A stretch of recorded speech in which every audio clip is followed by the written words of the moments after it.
Hi everybody, welcome back to my channel. It's Claire with another art journal video. Today I'm playing in my Soul Snack tag journal. Just had a little bit of time to do some journaling, and this is a great way to fulfill that need for a bit of art time when time is short. If you're interested in making one of these journals, you can find this on Christy Nazzaro's page, on her website rather. She has a great course on there for making this journal.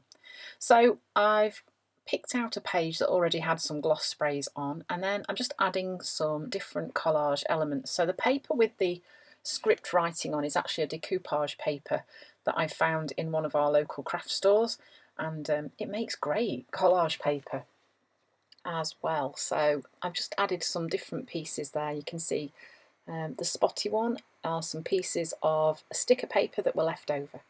Then I'm just going in and using some fuchsia and smooshing a bit over the top of the collage paper just to kind of ground it a bit onto the page.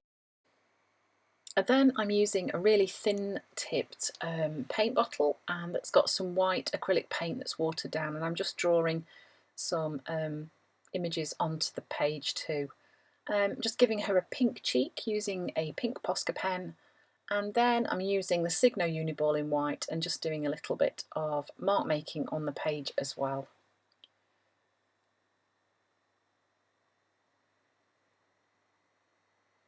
So like I said, this journal is a really great thing to use when you're a bit short of time.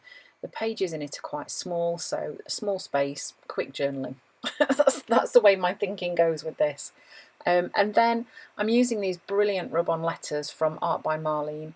I have quite a few packets of these, and they are fabulous for adding some quick text to a page. I have had a bit of a calamity now and again where odd bits of other letters stick to the page, but on the whole it works really well. Then I'm just going in and kind of making those little circles that were added from the sticker paper, just extending them off onto the rest of the background and adding a few more down at the bottom of the page. So sometimes journaling for me is a process where I know what I want to do, and sometimes it isn't, it's just kind of going with the flow. And this was definitely one of those pages. I found this magazine image and kind of it all came from there really. So I hope you've enjoyed the video. There's the final page. Thanks for watching. See you again soon.